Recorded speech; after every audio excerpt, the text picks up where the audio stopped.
নানা কর্মসূচিতে ঠাসা প্রধানমন্ত্রী শেখ হাসিনার চীন সফরের দ্বিতীয় দিন। বেইজিংয়ে স্থানীয় সময় সকাল 10টায় প্রধানমন্ত্রী শেখ হাসিনার সঙ্গে তার হোটেলে সৌজন্য সাক্ষাৎ করবেন এশিয়ান ইনফ্রাস্ট্রাকচার ইনভেস্টমেন্ট ব্যাংকের প্রেসিডেন্ট জিন লিকুন। এরপর স্থানীয় সময় সকাল 11টায় বেইজিংয়ের সাংগ্রিলা সার্কেলে বাংলাদেশ ও চীনের মধ্যে ব্যবসা বাণিজ্য ও বিনিয়োগ সম্ভাবনা বিষয়ক সম্মেলনে বক্তব্য রাখবেন প্রধানমন্ত্রী শেখ হাসিনা। সম্মেলনে বাংলাদেশ ও চীনের ব্যবসায়ীরাই অংশ নেবেন। বক্তব্যে বাংলাদেশে বিনিয়োগ আরও বাড়াতে চীনের ব্যবসায়ীদের প্রধানমন্ত্রী আহ্বান জানাতে পারেন বলে ধারণা করা হচ্ছে। দুপুরে প্রধানমন্ত্রীর সঙ্গে দ্বিপাক্ষিক বৈঠক করবেন চাইনিজ পিপলস পলিটিক্যাল কনসালটেটিভ কনফারেন্সের 14তম জাতীয় কমিটির চেয়ারম্যান ওয়াং হুনিন। শুধু তিস্তাই নয়, জলবিদ্যুৎ প্রকল্পের নামে ধরলার পানিও প্রত্যাহারের পরিকল্পনা করছে ভারত। গবেষকদের মতে এর ফলে উত্তরের অন্তত অর্ধ শতাধিক শাখা ও উপনদী পানি শূন্য হয়ে পড়বে, যা সরাসরি প্রভাব ফেলবে কৃষি ও জীববৈচিত্র্যে। অধিকার কর্মীরা বলছেন, তাই উত্তরের বিশাল জনগোষ্ঠীকে বিপর্যয়ের হাত থেকে রক্ষায় ভারত চীনের দিকে না তাকিয়ে দেশীয় অর্থায়নে হলেও মহাপরিকল্পনা বাস্তবায়নের উদ্যোগ নিতে হবে। একই সাথে পানির অধিকার নিশ্চিতে বাড়াতে হবে কূটনৈতিক তৎপরতা। তারিকুল ইসলামের ক্যামেরায় নাজমুল ইসলাম নিশাতের রিপোর্ট। 2011 সালে ভারত বাংলাদেশ অববাহিকা ভিত্তিক পানি ব্যবস্থাপনা এগ্রিমেন্টের কোনো ধারাই মানছে না উজানের দেশ। এমনকি পশ্চিমবঙ্গের মুখ্যমন্ত্রী মমতা বন্দ্যোপাধ্যায়ের আপত্তির কারণে ঝুলে থাকা তিস্তা চুক্তিও আলোর মুখ দেখেনি। 2014 সাল থেকে তিস্তার পানি একতরফা প্রত্যাহার করছে ভারত। একদিকে পানির ক্ষেত্রে ভারতের আগ্রাসী নীতি, অন্যদিকে আন্তর্জাতিক আইন অমান্য করে উজানে খাল খনন ও জলবিদ্যুৎ প্রকল্পের মাধ্যমে শুধু তিস্তাই নয়, পশ্চিমবঙ্গ সরকার পানি সরানোর উদ্যোগ নিয়েছে ধরলারও। নদী গবেষকের মতে তিস্তা ও ধরলার পানি প্রত্যাহার করা হলে উত্তরের অন্তত অর্ধ শতাধিক নদী পানি শূন্য হয়ে পড়বে, যার নেতিবাচক প্রভাব পড়বে বিশাল জনগোষ্ঠীর উপর। আমরা যে শুধু তিস্তা নিয়ে কণ্ঠ উঁচু করেছি, এখানে থেমে থাকলে হবে না। তারা যে জলঢাকা তথা ধরলার পানি প্রত্যাহার করছে, এ কথাও আমাদের বলতে হবে। আমাদের বলতে হবে ধরলা এবং তিস্তার মধ্যবর্তী আরও অনেকগুলো নদী যে ক্ষতিগ্রস্ত হচ্ছে, এই দায়ও ভারত সরকারকে নিতে হবে। বর্ষায় গজলডোবার সব কপাট খুলে দিলে মৌসুমী বৃষ্টি ও পাহাড়ি ঢলে ভাঙছে উত্তরের বিস্তীর্ণ জনপদ। বাড়ছে বাস্তুচ্যুত মানুষের সংখ্যা। প্রতি বছর তিস্তার ভাঙনে অন্তত 1 লাখ কোটি টাকার সম্পদের ক্ষতি হচ্ছে। আর তিস্তা সংস্কার না করায় বর্ষার পানির মাত্র 8% ব্যবহার করা সম্ভব হচ্ছে। 4টি কালভার্ট আছে, এই কালভার্টগুলো বন্ধ করাতে আমাদের বাড়িঘরগুলো ভাসি গেল আমাদের এলাকার। এই বন্যার কারণে এই ফসলি আবাদি জমি সব নষ্ট, গাছ গাছা সংশ্বাস, আমার কোনো থাকার পথ নাই। আর কালমারি থেকে ভাঙতে আমি নর সঙ্গে তোর মনে আসছি 14 ভাঙা দিচ্ছি, 14 ভাঙাতে আসি বাড়ি করছি, এবারও ভাঙবে দেখছে। তিস্তা বাঁচাও নদী বাঁচাও সংগ্রাম পরিষদের নেতা বলছেন, মহাপরিকল্পনা বাস্তবায়ন করা গেলে শাখা প্রশাখা সহ উপনদীগুলো সচল হবে এবং বর্ষার পানি সংরক্ষণের মাধ্যমে প্রয়োজন অনুযায়ী ব্যবহার করা সম্ভব হবে। এই নদীটা খনন করলে আমরা ভাঙনের হাত থেকে রক্ষা পাবো, আমাদের গভীরতা বাড়বে, এই অঞ্চলের জলাধারগুলো আবার উন্মুক্ত হবে, শাখা নদীগুলো উন্মুক্ত হবে, প্রাণ প্রকৃতি ফিরে পাবে, নৌ চলাচল করবে। সম্প্রতি প্রধানমন্ত্রীর ভারত ও চীন সফর ঘিরে তিস্তা মহাপরিকল্পনা নিয়ে যে ভূরাজনৈতিক সমীকরণ চলছে, সেই প্রতিকূলতা ডিঙিয়ে প্রয়োজনীয় নিজস্ব অর্থায়নে হলেও তিস্তা মহাপরিকল্পনা বাস্তবায়ন জরুরি বলছেন সংশ্লিষ্টরা। নাজমুল ইসলাম নিশাত, সময় সংবাদ, রংপুর। বাংলাদেশ চীন মিলে আত্রাই নদীতে বাঁধ দেওয়ার মিথ্যা অভিযোগ তুলেছেন পশ্চিমবঙ্গের মুখ্যমন্ত্রী মমতা বন্দ্যোপাধ্যায়। তার আপত্তিতেই আলোর মুখ দেখছে না তিস্তা চুক্তি। এবার গঙ্গার পানি বন্টন চুক্তি নবায়নের আগে আবারও কঠোর অবস্থান জানালেন তিনি। সোমবার রাজ্যের বন্যা পরিস্থিতি নিয়ে বৈঠকে নিজের অবস্থানও পরিষ্কার করলেন মমতা। ভারত থেকে বিস্তারিত জানাচ্ছেন সুব্রত আচার্য। 2011 থেকে 2024 তিস্তা চুক্তি নিয়ে যে নিজের অবস্থান থেকে এক চুলো নড়েননি পশ্চিমবঙ্গের মুখ্যমন্ত্রী মমতা বন্দ্যোপাধ্যায়, তা আবারও পরিষ্কার করলেন। শুধু তাই নয়, মমতার তীর এবার বাংলাদেশ চীন বন্ধুত্ব নিয়েও। বলেন, পশ্চিমবঙ্গকে না জানিয়ে আত্রাই নদীর ওপর বাংলাদেশ চীন যৌথভাবে বাঁধ দিয়েছে। আত্রাই নদীর ওপর যে বাঁধটা দেওয়া হয়েছে বাংলাদেশ এবং চায়না মিলে, সেটা করার সময় আমাদের তো জানানো হয়নি। পশ্চিমবঙ্গের উত্তরের জেলাগুলোতে হঠাৎ করেই বন্যা পরিস্থিতি চরম অবনতি ঘটেছে। সোমবার পরিস্থিতির গুরুত্ব বিবেচনা করে রাজ্যটির প্রশাসনিক বিষয়ে নানা গুরুত্বপূর্ণ সিদ্ধান্ত জানানোর সময় মমতা আবারও অভিযোগ করে বলেন, রাজ্য সরকারকে না জানিয়েই ফারাক্কার জল বন্টন চুক্তি পুনর্নবায়ন করা হবে। আমাদের না জানিয়ে আবার বলছে আবার ফারাক্কা চুক্তি রিনিউ করবে, আলোচনা বাংলাদেশ এবং ইন্ডিয়ার প্রধানমন্ত্রীর সাথে, আমাদের কাউকে জানানো হলো না। খুব আনফরচুনেট। যাই হোক, আবার বলছে তিস্তার জলও দিল, তিস্তায় জল আছে তাই দেবে। 2011 সালে বাংলাদেশের ন্যায্য অধিকার তিস্তার পানি বন্টন চুক্তির চূড়ান্ত প্রস্তুতি সম্পূর্ণ হলেও পশ্চিমবঙ্গের মুখ্যমন্ত্রী মমতা বন্দ্যোপাধ্যায়ের আপত্তির কারণেই তিস্তা চুক্তির মুখ দেখেনি বাংলাদেশ। মাল্টি সুপার হসপিটালগুলো সুব্রত আচার্য, সমসংবাদ, ভারত।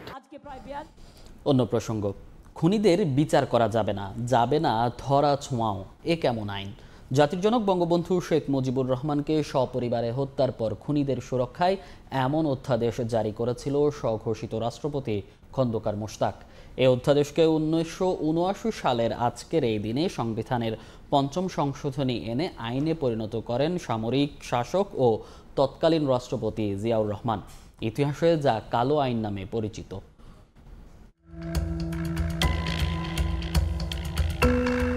15 আগস্ট 1975 নির্মমভাবে হত্যা করা হয় বাংলাদেশের স্থপতি বঙ্গবন্ধু শেখ মুজিবুর রহমান সহ তার পরিবারের সদস্যদের। হত্যা করে ক্ষান্ত হয়নি ষড়যন্ত্রকারীরা। রাষ্ট্রীয় উদ্যোগে খুনিদের নিরাপত্তার ব্যবস্থা করা হয়। স্বঘোষিত রাষ্ট্রপতি খন্দকার মোশতাক 1975 সালের 26 সেপ্টেম্বর সম্পূর্ণ বেআইনিভাবে জারি করেন ইন্ডিমেনিটি বা দায়মুক্তি অধ্যাদেশ, যার সহজ অর্থ হল বঙ্গবন্ধু ও তার পরিবারের সদস্যদের যারা হত্যা করেছে তাদের বিচার করা যাবে না। 1979 সালের 9 জুলাই সংবিধানের 5ম সংশোধনী এনে এই অধ্যাদেশকে আইনে পরিণত করেন সামরিক শাসক ও তৎকালীন রাষ্ট্রপতি জিয়াউর রহমান। সেই সংসদে ইন্ডেমেনিটি অধ্যাদেশকে আইনে পরিণত করার বিরোধিতা করেন আওয়ামী লীগের সংসদ সদস্যরা।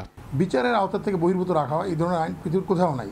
বাংলাদেশ দুর্ভাগ্য দেশ হিসেবে সেটা করা হয়েছিল সেই 1975 15ই আগস্ট বঙ্গবন্ধু হত্যার পরে। জিয়াউর রহমানের সময় যখন 5ম সংশোধনী পাশ করা হয়, এটাকেও আইনে তারা রূপান্তরিত করে। সেই আইনটি পরবর্তীতে 96-তে যখন আওয়ামী লীগ ক্ষমতায় আসে, তারা তখন এই আইনটি বাতিল করে। সেই বাতিল আদেশটা চ্যালেঞ্জ করে হাইকোর্টে মামলা হয়েছিল। তাদের বক্তব্য ছিল এটা কনস্টিটিউশনাল প্রোটেকশন আছে, কিন্তু আদালত এটা বিবেচনা করে দেখলেন এটা কনস্টিটিউশনাল প্রভিশন না। দায়মুক্তি অধ্যাদেশে বলা হয় 1975 সালের 15 আগস্টের হত্যাকাণ্ডের সঙ্গে সরাসরি জড়িত কিংবা পরিকল্পনার সঙ্গে জড়িতদের বিরুদ্ধে কোনো আদালতে মামলা করা যাবে না। এমনকি সুপ্রিম কোর্ট বা কোর্ট মার্শালেও তাদের বিচার করা যাবে না। খুনিদের বিরুদ্ধে প্রশাসনিক ব্যবস্থা নেওয়ারও পথ রুদ্ধ করা হয়। দুর্ভাগ্য হচ্ছে কি যে সরকার পরিবর্তনের পর শুধুমাত্র একজন বিচারকের অভাবে মামলাটি 5টি বছর ঝুলেছিল। খন্দকার মোশতাক ছিলেন আইনের দৃষ্টিতে অবৈধ রাষ্ট্রপতি। একজন অবৈধ রাষ্ট্রপতি কর্তৃক জারিকৃত অধ্যাদেশ আইনের পরিভাষায় ছিল অবৈধ। সেই অবৈধ অধ্যাদেশকে আইনি রূপ দেন জিয়াউর রহমান।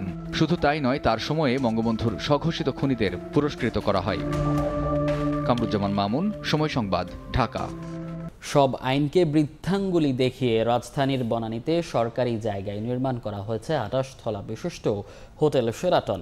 রানওয়ের অ্যাপ্রোচ ফানেল এলাকায় প্রায় 600 ফুট উচ্চতার ভবনটি বিমানের টেক অফ এবং ল্যান্ডিংকে ঝুঁকির মুখে ফেলে দিয়েছে বলে অভিযোগ সিভিল এভিয়েশনের। তবে সব অভিযোগ অস্বীকার করে কর্তৃপক্ষ বলছেন নিয়ম মেনে ঝুঁকিহীনভাবেই ভবন নির্মাণ করেছেন। পুরো বিষয়টাতেই অংশীদার হিসেবে আছে ঢাকা উত্তর সিটি কর্পোরেশন। আর কর্পোরেশন বলছে এই বিষয়ে মামলা চলমান বিধায় কোনো রকম বক্তব্য দেবেন না তারা।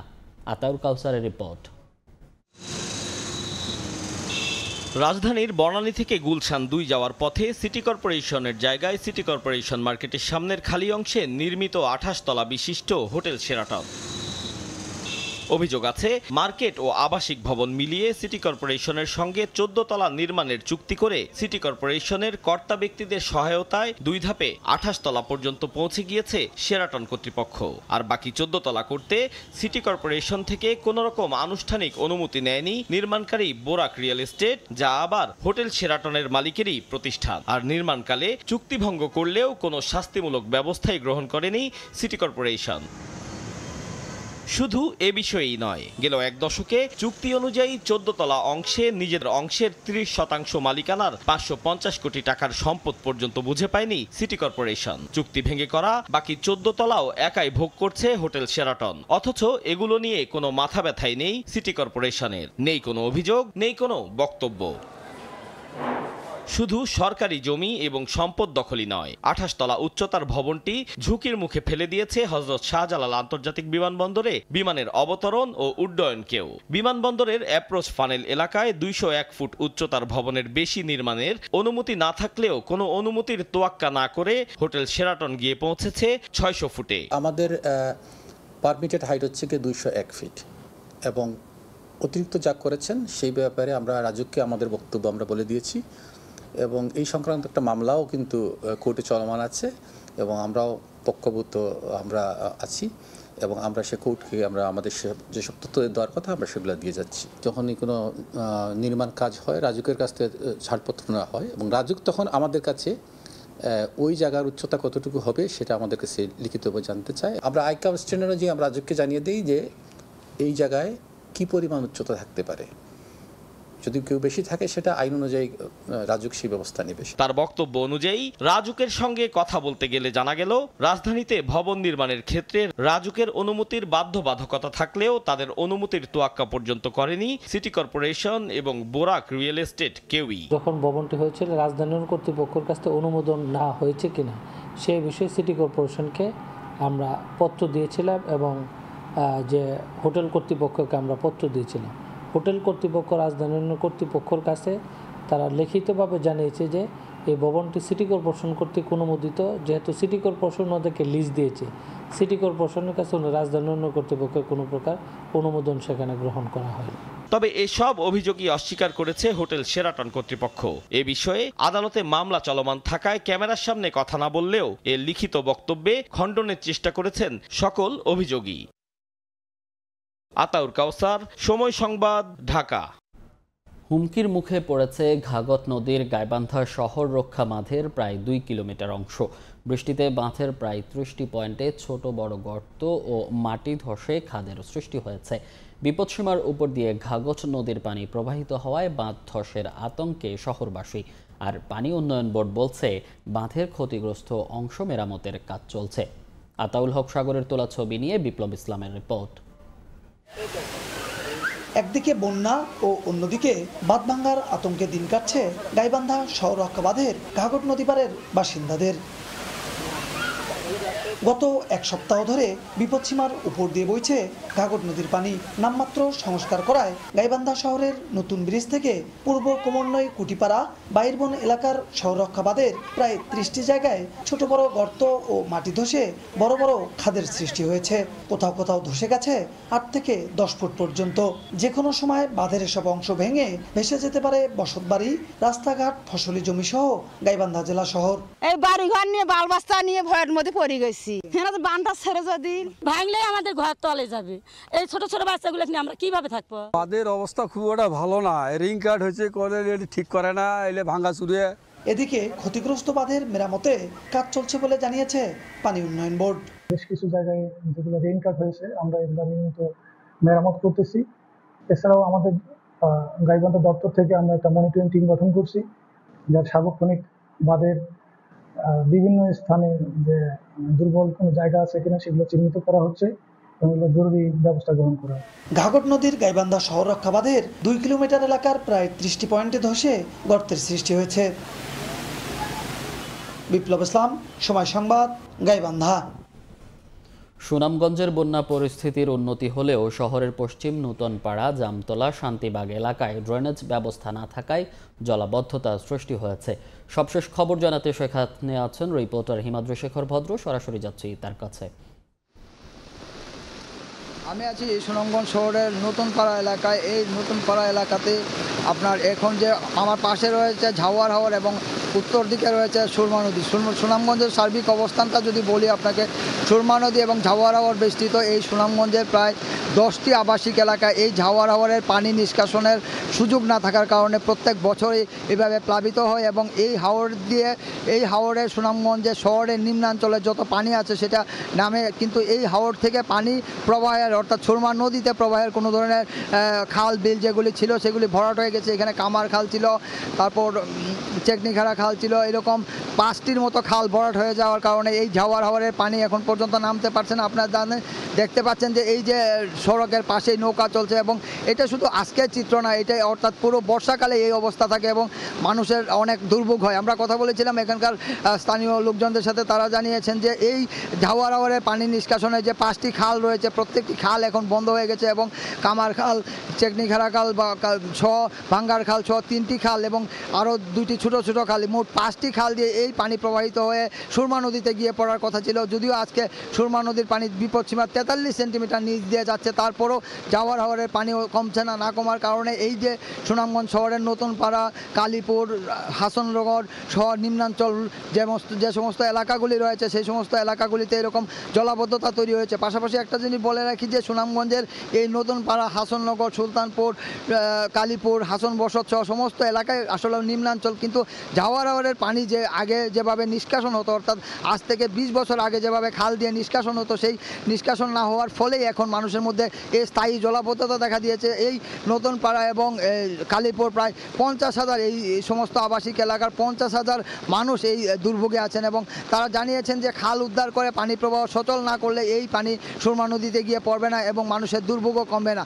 আমরা কথা বলেছিলাম পানি উন্নয়ন বোর্ডের সাথে, তারা জানিয়েছেন যে ঝাওয়ার হাওরের পানি নিষ্কাশনের জন্য বেশ কয়েকটি খাল ছিল, সেই খালগুলি অবৈধভাবে দখল এবং ভরাট হয়ে যাওয়ার কারণে এই অবস্থা তৈরি হয়েছে এবং এটা গত 20 বছর ধরে চলে আসছে। এবং এই যে আপনারা দেখতে পাচ্ছেন যে বৃষ্টি হচ্ছে, এই বৃষ্টির পানিও কিন্তু এখানে জমাট হচ্ছে, কিন্তু জমাট হওয়ার ফলে এই পানি কিন্তু সুরমা নদীতে নামতে পারছে না। যদিও সুরমা নদীর পানি বিপদসীমার 43 সেন্টিমিটার নিচ দিয়ে প্রবাহিত হচ্ছে, তারপরও এই ঝাওয়ার হাওরের কয়েক কিলোমিটার এলাকার পানি নামতে পারছে না। ফলে হাসননগর, কালীপুর, নতুন পাড়া, জামতলা সহ সমস্ত এলাকায় আপনার এই দীর্ঘমেয়াদী জলাবদ্ধতা তৈরি হয়েছে এবং আপনারা দেখতে পাচ্ছেন যে আজকে কি ভীষণভাবে বৃষ্টি শুরু হয়েছে এবং সেই বৃষ্টির কারণে এই সমস্ত এলাকার জলাবদ্ধতা আরও বাড়বে। আমরা কথা বলেছিলাম এখানকার কাউন্সিলরের সাথে, তিনি জানিয়েছেন যে এই জলাবদ্ধতা আজকের কোনো বিষয় না এবং এটি জলাবদ্ধতা নিরসনে পানি উন্নয়ন বোর্ড এবং জেলা প্রশাসনকে কার্যকর উদ্যোগ গ্রহণ করতে হবে। তো এই ছিল সুনামগঞ্জের নতুন পাড়া এলাকা থেকে জলাবদ্ধতা সবশেষ। বন্যা পরিস্থিতির সবশেষ খবর জানাতে সরাসরি যুক্ত ছিলাম সুনামগঞ্জ থেকে। মূল্যস্ফীতির চাপে পড়ে সঞ্চয়পত্র ভেঙে খাচ্ছে সাধারণ মানুষ, এমন চিত্রই উঠে এসেছে জাতীয় সঞ্চয়পত্র অধিদপ্তরের সাম্প্রতিক প্রতিবেদনে, যেখানে দেখা যাচ্ছে গেল মে মাস পর্যন্ত টানা 9 মাস কমেছে সরকারের সঞ্চয়পত্র বিক্রি। মুনাফার চেয়ে কেনার শর্ত বেড়ে যাওয়াতেই নিরাপদ এই বিনিয়োগ মাধ্যম থেকে সাধারণ মানুষ সরে যাচ্ছেন বলে মনে করছেন অর্থনীতিবিদরা। মহির মারুফের রিপোর্ট। মানুষের ইনকাম কমে গেছে, খরচ বেড়ে গেছে, ডিপোজিট যেগুলো আমাদের ছিল ওইগুলো আমরা উঠায় নিতেছি। আগে জমা ছিল, এখন সঞ্চয়পত্র কোনো কিছুই নেই, সঞ্চয় থেকে ভাঙে ভাঙে খাওয়া হচ্ছে। এখন এই ক্ষুদ্র ব্যবসায়ীদের মতোই দৈনন্দিন আয় ব্যয়ের হিসাব মেলাতে না পেরে অনেকেই ভেঙে খাচ্ছেন তাদের জমানো অর্থ। সেখানে তো সঞ্চয়ের পরিকল্পনা এখন যেন তাদের অলিক ভাবনা। দাম বাড়তেছে কিন্তু কুলাইতে পারতেছে, সঞ্চয় কি করবো? আগে 1000 বা 2000 টাকা রাখতে পারতাম, এখন এটা সম্ভব না, আরো বরঞ্চ প্রতি মাসে 2-4 হাজার টাকা ঘাটতি থাকে। মূল্যস্ফীতির প্রভাবে উচ্চবিত্তের কপালে পড়ে বিরক্তির ভাঁজ, মধ্যবিত্তর ভাঙে সঞ্চয়, আর নিম্নবিত্তদের চলতে হয় আতপেটা খেয়ে। তাই তো এক যুগের বেশি সময়ের রেকর্ড ভাঙা নিত্যপণ্য সহ শিক্ষা, স্বাস্থ্য, যোগাযোগের মতো খাদ্য বহির্ভূত খাতের ব্যয় সামলানোর প্রভাব সরাসরি যেয়ে পড়েছে সঞ্চয়ে। জাতীয় সঞ্চয়পত্র অধিদপ্তরের পরিসংখ্যানও বলছে একই কথা। বিদায়ী অর্থ বছরের প্রথম 2 মাস বাদে গেল মে পর্যন্ত 9 মাসেই কমেছে সঞ্চয়পত্রের মোট বিক্রি। 2023 সালের সেপ্টেম্বরে যে পরিমাণ সঞ্চয়পত্র বিক্রি করার কথা ছিল হয়েছে তার চেয়ে 147 কোটি টাকা কম। এই ঘাটতি বাড়তে বাড়তে গেল মে মাসে এসে দাঁড়িয়েছে 3,500 কোটি টাকায়। অর্থনীতিবিদরা বলছেন সঞ্চয়পত্রে বিনিয়োগে নতুন নতুন শর্ত আরোপের বিপরীতে প্রত্যাশিত মুনাফা না পাওয়ায় মানুষ দিন দিন মুখ ফিরিয়ে নিচ্ছেন নিরাপদ এই বিনিয়োগ থেকে। অল্টারনেটিভ যে সুযোগগুলো থাকার ফলে দেখা যাচ্ছে সঞ্চয়পত্রের প্রতি যে আগে যে আকর্ষণটা ছিল সে আকর্ষণটা আস্তে আস্তে কমে যাচ্ছে। বিক্রি কমার সঙ্গে ধারাবাহিকভাবে কমেছে সঞ্চয়পত্র থেকে সরকারের ঋণ নেওয়ার লক্ষ্যমাত্রাও। 2 বছর আগেও সঞ্চয়পত্র থেকে যেখানে সরকারের ঋণ নেওয়ার লক্ষ্যমাত্রা ছিল 35,000 কোটি টাকা, তা 2024-25 অর্থ বছরে কমিয়ে নামানো হয়েছে অর্ধেকেরও নিচে। মহির মারুফ, সময় সংবাদ, ঢাকা। আমদানিকারক সরবরাহ না নেয়ায় বন্দরে পড়ে থাকা প্রায় 10 কোটি টাকার আপেল, কমলা সহ বিভিন্ন ফল নিলামে তুলেছে চট্টগ্রাম কাস্টমস হাউস। 3 দিনব্যাপী এ নিলামে তোলা হবে 500 মেট্রিক টন ফল। তবে বিডারদের দাবি, পচনশীল এসব পণ্যে আমলাতান্ত্রিক জটিলতা কাটিয়ে দ্রুত দরদাতাদের সরবরাহ করা। বিস্তারিত জানাচ্ছেন ফেরদৌস লিপি। চট্টগ্রাম বন্দরে পড়ে আছে আমদানি করা শত শত বিশেষায়িত কন্টেনার রিফার। দিনের পর দিন আমদানিকারকরা পচনশীল এসব পণ্য ছাড় না করায় কন্টেনারের ভেতরে সেগুলো পচে নষ্ট হওয়ার ঝুঁকি থাকে। পাশাপাশি ভর্তি থাকায় এসব রিফার কন্টেনার আমদানি কাজেও যুক্ত করা যায় না। রেফ্রিজারেটরের মতো কাজ করা এসব কন্টেনারগুলোতে সার্বক্ষণিকভাবে বিদ্যুৎ সংযোগ রাখতে হওয়ায় বিদ্যুৎ বিলও ব্যয় করতে হয় বিপুল অর্থ। তাই এসব কন্টেনার খালি করার উদ্যোগ নিতে হয় চট্টগ্রাম কাস্টমসকে। সোমবার থেকে 3 দিনব্যাপী এমনই পচনশীল প্রায় 10 কোটি টাকা মূল্যের আপেল, কমলা সহ বিভিন্ন ফলের প্রকাশ্য নিলাম তুলে চট্টগ্রাম কাস্টম হাউস।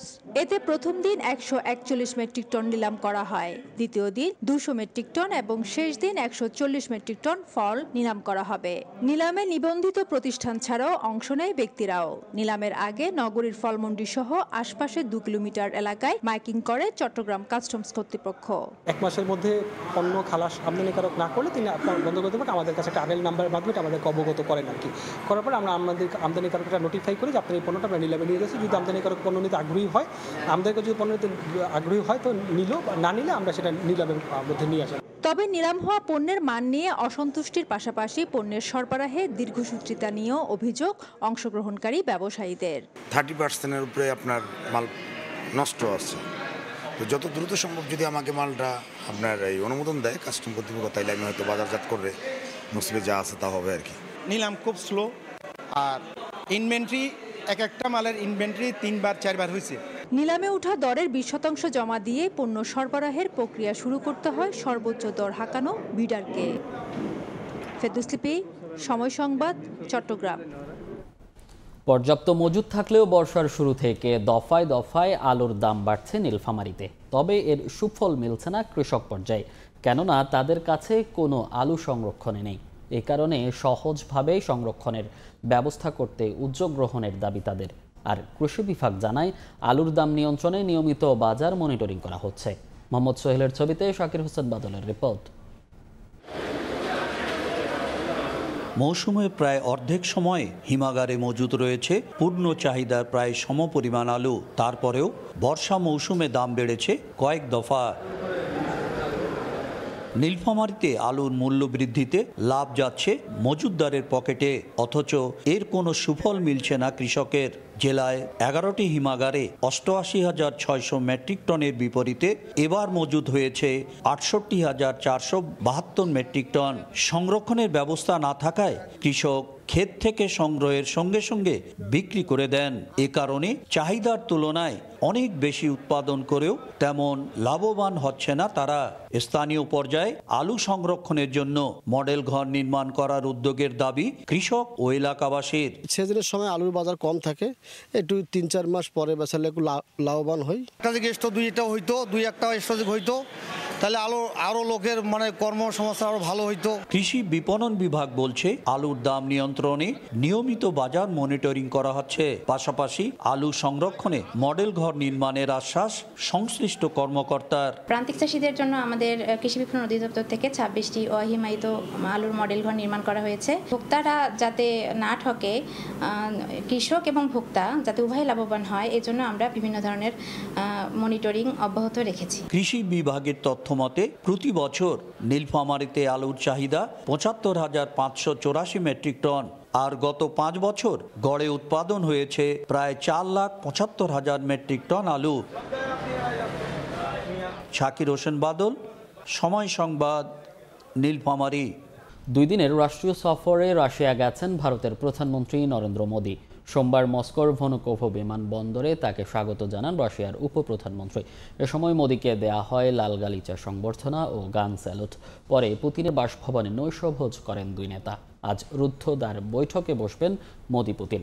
আলোচনা হতে পারে আঞ্চলিক ও আন্তর্জাতিক নানা ইস্যুতে। প্রায় 5 বছর পর রুশ প্রেসিডেন্ট ভ্লাদিমির পুতিনের আমন্ত্রণে 2 দিনের রাষ্ট্রীয় সফরে রাশিয়ায় গেছেন ভারতের প্রধানমন্ত্রী নরেন্দ্র মোদি। সোমবার মস্কোর কাছে ভনুকোভো বিমানবন্দরে অবতরণ করে মোদিকে বহনকারী বিমান।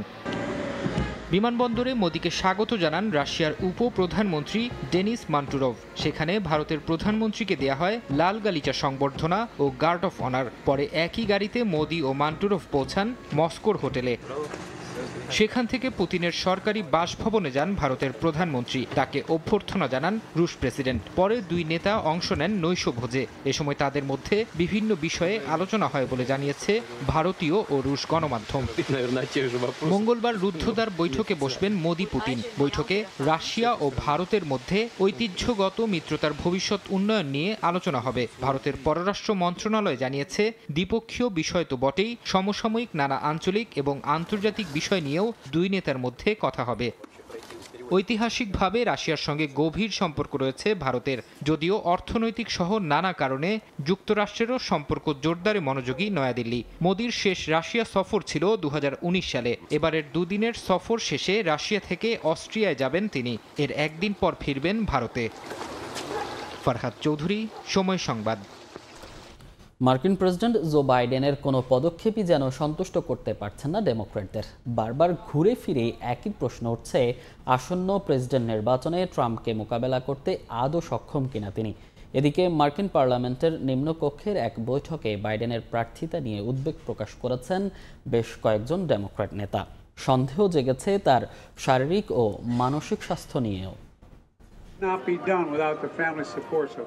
সমালোচনা যেন পিছু ছাড়ছে না মার্কিন প্রেসিডেন্ট জো বাইডেনের। প্রথম প্রেসিডেন্সিয়াল বিতর্কে ট্রাম্পের বিপরীতে নড়বড়ে উপস্থাপনার পর চিন্তার ভাঁজ পড়েছে ডেমোক্র্যাটদের কপালে।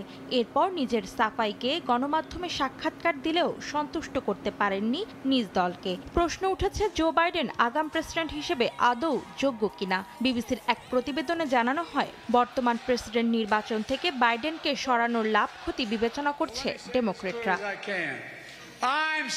স্থানীয় সময় রোববার মার্কিন পার্লামেন্টের নিম্নকক্ষে সংখ্যালঘু সম্প্রদায়ের সদস্য হাকিম জেফ্রিস ডেমোক্র্যাট আইন প্রণেতাদের সঙ্গে এক বৈঠকে অংশ নেন। একটি সূত্রের বরাতে জানা যায়, সেই বৈঠকে বাইডেনের প্রার্থিতা নিয়েও আলোচনা হয়। মার্কিন সংবাদ মাধ্যম সিবিএস নিউজ জানিয়েছে, বৈঠকে থাকা অন্তত 4 সদস্য বলেছেন তারা মনে করেন বাইডেনের উচিত নির্বাচনী দৌড় থেকে সরে দাঁড়ানো। এছাড়া বৈঠকে উপস্থিত অন্তত 3 জন বাইডেনের প্রার্থিতা নিয়ে উদ্বেগ প্রকাশ করেছেন। গেল সপ্তাহে বেশ কয়েকজন জ্যেষ্ঠ ডেমোক্র্যাট নেতাও একাধিক টেলিভিশন সাক্ষাৎকারে মার্কিন প্রেসিডেন্ট নির্বাচনে বাইডেনের প্রার্থিতা থাকা বা না থাকার বিষয়টি নিয়ে লাভ ক্ষতি বিবেচনার কথা জানিয়েছেন। ডেমোক্র্যাটদের একাংশ বলছে, চলতি বছরের নভেম্বরে অনুষ্ঠিত হতে যাওয়া নির্বাচনে বাইডেন যদি ট্রাম্পের মোকাবিলা করে তবে দল হারবে। আরেক অংশ মনে করেন, বাইডেনের পরিবর্তে যাকে আনা হবে তিনি কেমন করবেন সে বিষয়টিও অজানা। বিশ্লেষকদের ধারণা, ট্রাম্পের বিপরীতে বিতর্কে হারের পর বাইডেনকে প্রার্থিতা থেকে সরিয়ে দেওয়া হয়তো সাময়িক স্বস্তি আনবে। তবে এই সিদ্ধান্ত কতটা সুফল বয়ে আনবে তা নিয়েও অনিশ্চয়তা রয়েছে দলের মধ্যে। ডেমোক্র্যাটদের মধ্যে বাইডেনের সমালোচক তো বটেই, তার সমর্থকেরাও উদ্বিগ্ন যে তার বয়স সংক্রান্ত যে জটিলতাগুলো দেখা দিচ্ছে সেগুলো কাটিয়ে ওঠা সত্যিই কঠিন। অন্তরা সেন, সময় সংবাদ। আবুধাবিতে সড়ক দুর্ঘটনায় নিহত বাংলাদেশিদের মরদেহ দেশে পাঠাতে আইনি প্রক্রিয়া চলছে। এ বিষয়ে সহযোগিতা করছে স্থানীয় পুলিশ ও বাংলাদেশ মিশন। শোকবার্তা দিয়েছে বাংলাদেশ কনসুলেট দুবাই। শিবলিয়াল সাদিকের রিপোর্ট। সংযুক্ত আরব আমিরাতের দুবাইয়ে গেল রোববার মর্মান্তিক সড়ক দুর্ঘটনায় প্রাণ হারান কয়েকজন প্রবাসী বাংলাদেশি। তাদের মরদেহ পাঠানোর আইনি প্রক্রিয়া চলছে। বাংলাদেশ মিশন তাদের পাসপোর্ট এবং কোম্পানির নাম সংগ্রহ করেছে। আমিরাতে অবস্থানরত নিহতদের স্বজনরা মরদেহ দ্রুত দেশে পাঠাতে আবুধাবি পুলিশ ও বাংলাদেশ মিশনের সঙ্গে যোগাযোগ রক্ষা করে চলেছেন। নাম্বার রেখে দিয়েছে বন্ধুদের, যেটা শেষ হলে আমরা ফোন করব। আর আমরা দেখতে চাইছি, বলছে না দেখান সম্ভব না, এখন নাইকে, এখানে নাইকে, আমরা যখন প্রয়োজন তখন ডাকুন। ওদের জামা কাপড়, ওদের টুথপেস্ট, বিরাস, ওদের শনাক্ত করার জন্য সবকিছু নিয়ে আমরা আবুধাবিতে যাই। ওখানে আমি রাজুর রেফারেন্সের আমার আইডি, আমার কাগজপত্র সব কিছু জমা দিয়ে আসি এবং রাজুর সমস্ত কিছু বায়োডাটা দিয়ে আসি। আমার সব কিছু দিয়ে আসার পরে আমরা এই অবস্থায় আছি, আমাদের আর কোনো দেখতে পারি না এখনো। এদিকে মর্মান্তিক এই দুর্ঘটনায় স্থানীয় বাংলাদেশ কমিউনিটিতে নেমে এসেছে শোকের ছায়া। গত কয়েক বছরে সড়ক দুর্ঘটনায় একসঙ্গে এত বাংলাদেশের মৃত্যু হয়নি বলে জানিয়েছেন কমিউনিটির নেতারা। আমরা যদি এভাবে অ্যাক্সিডেন্টের শিকার হই তাহলে কিন্তু আমাদের পারিবারিকভাবে আমরা বিশাল একটা ক্ষতিগ্রস্ত হই। বাংলাদেশ কনসুলেটের consul general BM Jamal Hossain বলেন, দুর্ঘটনার পর আগুনে মরদেহগুলো পুড়ে যায়। এতে মরদেহ শনাক্তে কিছুটা সময় লেগেছে। তাদের পাসপোর্ট ইতিমধ্যে আমরা হাতে পেয়েছি এবং তাদের নাম, ঠিকানা, তাদের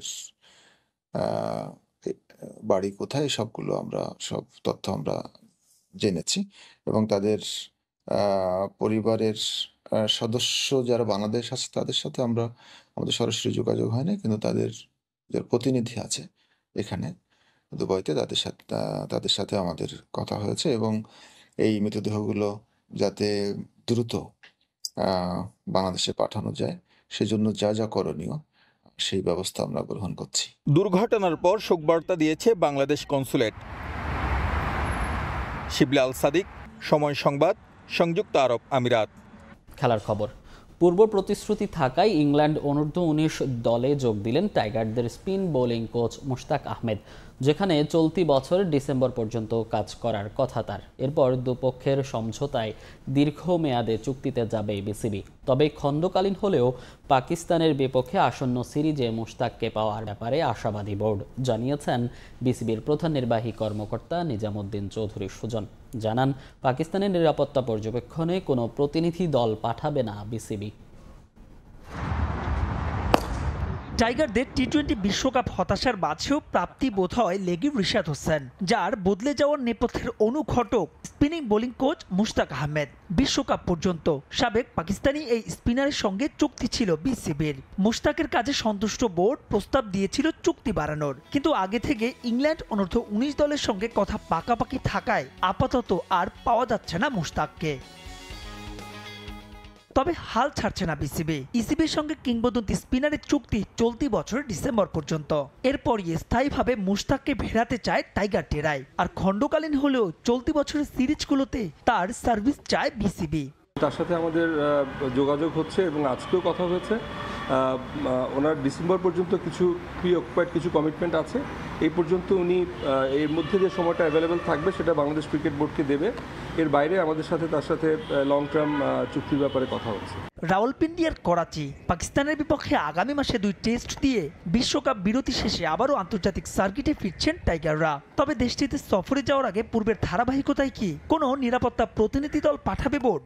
আমরা আমাদের বিভিন্ন সোর্সের মাধ্যমেও ইনফরমেশন নেওয়ার চেষ্টা করি। ফর এক্সাম্পল, বাংলাদেশ হাই কমিশনের সাথে আমাদের যোগাযোগ হয় এবং তারা তাদের ইন্সপেকশন বা তাদের যে নিজস্ব যে প্রক্রিয়া তার মাধ্যমেও তারা যোগাযোগ করে। আমরা ফরেন মিনিস্ট্রির মাধ্যমেও একটা সিকিউরিটি ক্লিয়ারেন্স নেওয়ার চেষ্টা করি। সব অন্যান্য প্রক্রিয়াগুলো থাকবে, বাট এই মুহূর্তে প্রি ইন্সপেকশনের কোনো প্ল্যান আমাদের কাছে নেই। সাম্প্রতিক সময় নির্দিষ্ট কিছু গণমাধ্যমে ক্রিকেটার কিংবা বোর্ড কর্তা এবং তাদের পরিবার নিয়ে ব্যক্তিগত আক্রমণের বিষয়টি নজরে এসেছে বিসিবির। এ নিয়ে করণীয় ঠিক করেছেন তারা। আমাদের গত বোর্ড সভায় বিষয়টা আলোচনা হয়েছে। বোর্ড এই বিষয়গুলো লাইটলি নেবে না। বোর্ড তার নিজস্ব অবস্থান থেকে যে সমস্ত ব্যবস্থা নেয়া, সেগুলো আইনগত ব্যবস্থা হোক বা যে কোনো ব্যবস্থায় বোর্ড সেগুলো নেবে। পাকিস্তানের বিপক্ষে টেস্ট সিরিজকে সামনে রেখে চলতি মাসের শেষ সপ্তাহে শুরু হওয়ার কথা টাইগারদের কন্ডিশনিং ক্যাম্প। মাহবুব রিমন, সময় সংবাদ, ঢাকা। বিশ্বকাপ শেষে পাকিস্তানের বিপক্ষে সিরিজকে সামনে রেখে প্রথমবারের মতো ঐচ্ছিক অনুশীলন করেছেন নাজমুল হোসেন শান্ত। মিরপুরের একাডেমি মাঠে ব্যাটিং না করলেও দীর্ঘ সময় রানিং আর জিম করেছেন টাইগার অধিনায়ক। এদিন বোলিং অনুশীলন করেছেন পেসার হাসান মাহমুদ, আর রিহ্যাব প্রক্রিয়ার অংশ হিসেবে তাইজুল ইসলাম শুরু করেছেন রানিং। পাকিস্তানের বিপক্ষে আসন্ন টেস্ট সিরিজের ওপেনিংয়ে দলকে ইতিবাচক শুরু এনে দেওয়ার প্রতিশ্রুতি মাহমুদুল হাসান জয়ের। শান্ত ছুটছেন, পেছনে কত সমালোচনা। ব্যাটে নেই রান, নেতিবাচক অধিনায়কত্ব নিয়েও আছে প্রশ্ন। তবুও তার চওড়া কাঁধে বড় দায়িত্ব। বিশ্বকাপ শেষে এখন অখণ্ড অবসর। নেক্সট অ্যাসাইনমেন্ট পাকিস্তান সিরিজ, যা সামনে রেখে প্রথমবারের মতো শান্তর ঐচ্ছিক অনুশীলন। কলিমোরকে পেয়ে বুকে জড়িয়ে নিলেন। কিছু একটা বলেও বোঝাতে চাইলেন বিসিবির এইচপি ইউনিটের কোচ। ফিজিও তুষারকান্তি হাওলাদারের অধীনে দীর্ঘ সময় রানিং। এর আগে সেরেছিলেন জিম সেশন। প্রথম দিন বলেই হয়তো ব্যাটিংটা করেননি। এইচপির পেস ইউনিটের সঙ্গে হাসান মাহমুদের মিশে যাওয়া, শফিকুল, রনি, হালিমদের সঙ্গে পাল্লা দিয়ে ওঠালেন গতির ঝড়। টাইগারদের পেস বিপ্লবের ভিড়ে দলে জায়গা পাওয়াটা কতটা কঠিন তা জানা হাসান মাহমুদের, তাই তো নিজেকে সেভাবে প্রস্তুত রাখা। তাইজুলের গল্পটা ভিন্ন।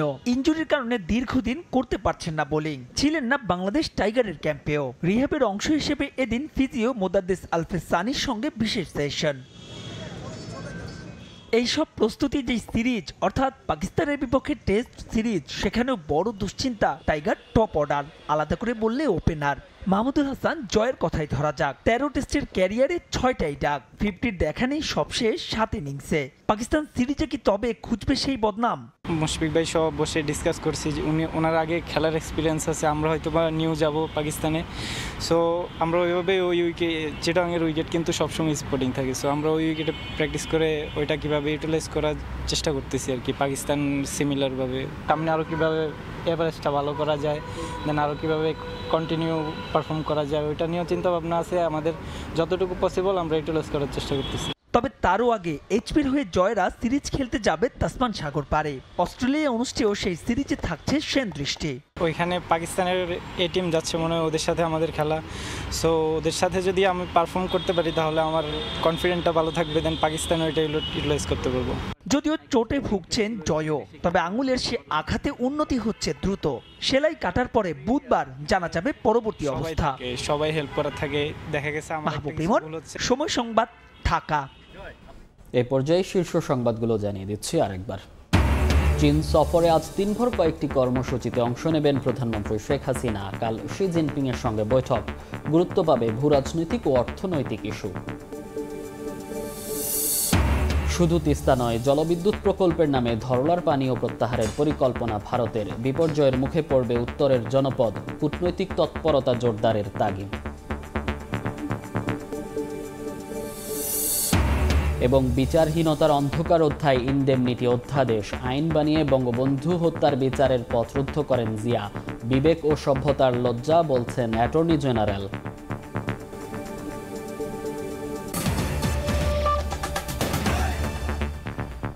এই ছিল সকালের সময়। আন্তর্জাতিক সময় নিয়ে সঙ্গে থাকবেন সহকর্মী তানভীর হাসান। ধন্যবাদ মনির। আন্তর্জাতিক সময় নিয়ে ফিরছি কিছুক্ষণ পর, সঙ্গে থাকুন সময়ের।